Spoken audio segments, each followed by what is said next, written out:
तो आपके अपने चैनल अजय महात्म ऑफिशियल में आपका स्वागत है। मैं अजय महात्म आज के इस वीडियो में एक ऐसे मुद्दे पर बात करने वाला हूं जिसने दुनिया की राजनीति में काफ़ी हलचल पैदा कर दी है। ईरान की राजनीति, सुप्रीम लीडर का पद, उसके चुनाव की प्रक्रिया और उस पद को लेकर चल रही चर्चाएं आज पूरी दुनिया का ध्यान खींच रही हैं। पिछले कुछ समय से कई मीडिया रिपोर्ट और राजनीतिक चर्चा और विश्लेषणों में यह सवाल उठाया जा रहा है कि ईरान की सत्ता व्यवस्था में सुप्रीम लीडर का चुनाव होता कैसे, इस पद की ताकत क्या है और भविष्य में कौन इस पद पर आ सकता है। इस वीडियो में हम विस्तार से समझेंगे ईरान के सुप्रीम लीडर का पद क्या होता है, उसे कैसे चुना जाता है, धार्मिक विद्वानों की भूमिका क्या होती है और यह पद दुनिया की सबसे शक्तिशाली राजनीतिक धार्मिक पदों में से एक माना जाता है। ईरान की राजनीतिक व्यवस्था दुनिया के ज़्यादातर देशों से अलग है। यहाँ सरकार का ढांचा केवल लोकतांत्रिक नहीं बल्कि धार्मिक सिद्धांतों पर आधारित है। 1979 की इस्लामिक क्रांति के बाद ईरान में एक ऐसी व्यवस्था बनाई गई जिसमें धर्म और राजनीति दोनों एक साथ चलते हैं। इस व्यवस्था का सबसे शक्तिशाली पद है सुप्रीम लीडर। यह पद केवल एक राजनीतिक पद नहीं बल्कि धार्मिक नेतृत्व का भी प्रतीक माना जाता है। ईरान का सुप्रीम लीडर देश का सर्वोच्च अधिकारी होता है। उसके पास सेना, न्यायपालिका और कई महत्वपूर्ण संस्थाओं पर अंतिम अधिकार होता है। सुप्रीम लीडर के पास कई महत्वपूर्ण अधिकार होते हैं, जैसे सेना का सर्वोच्च कमांडर सुप्रीम लीडर होता है। विदेश नीति के बड़े फैसलों में अंतिम भूमिका निभाता है एक सुप्रीम लीडर।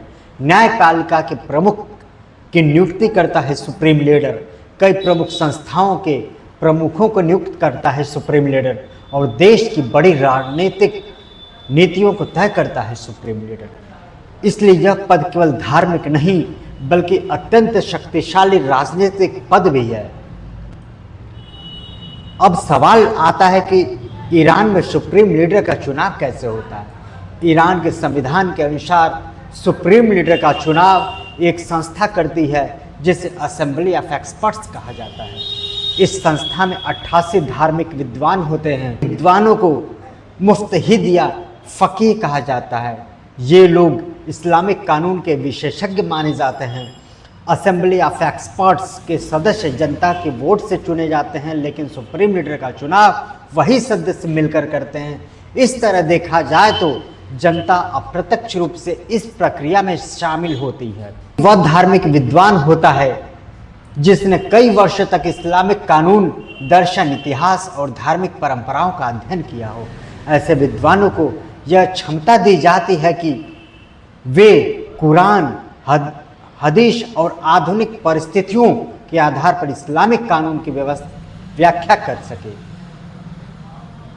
हर फकीह सुप्रीम लीडर बनने की योग्यता नहीं रखता।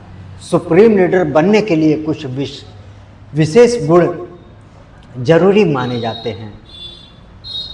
ईरान की धार्मिक राजनीतिक परंपरा के अनुसार सुप्रीम लीडर के अंदर कई विशेष गुण होने चाहिए, जैसे बसीरत यानी राजनीतिक समझ और दूरदृष्टि, सजात यानी साहस, तदब्बुर यानी रणनीति बनाने की क्षमता और दुनिया की परिस्थितियों को समझने की योग्यता। क्योंकि सुप्रीम लीडर को केवल धार्मिक फैसले नहीं लेने होते बल्कि पूरे देश का नेतृत्व भी करना होता है। ईरान में पहले सुप्रीम लीडर इस्लामिक क्रांति के बाद देश के पहले सुप्रीम लीडर बने थे अयतुल्लाह रूहुल्लाह खामेनी। उन्होंने 1917 के इस्लामिक क्रांति का नेतृत्व किया था और ईरान की नई राजनीतिक व्यवस्था की स्थापना की। उनके बाद ईरान के दूसरे सुप्रीम लीडर बने अयतुल्लाह अली खामेनी। दिलचस्प बात यह है कि सुप्रीम लीडर बनने से पहले वे लगभग 8 साल तक ईरान के राष्ट्रपति भी रहे। अली खामेनी का कार्यकाल आधुनिक ईरानी इतिहास में सबसे लंबा रहा है। वे कई दशकों तक इस पद पर रहे हैं और इस दौरान उन्होंने ईरान की विदेश नीति, क्षेत्रीय राजनीति और सुरक्षा रणनीति पर गहरा प्रभाव डाला।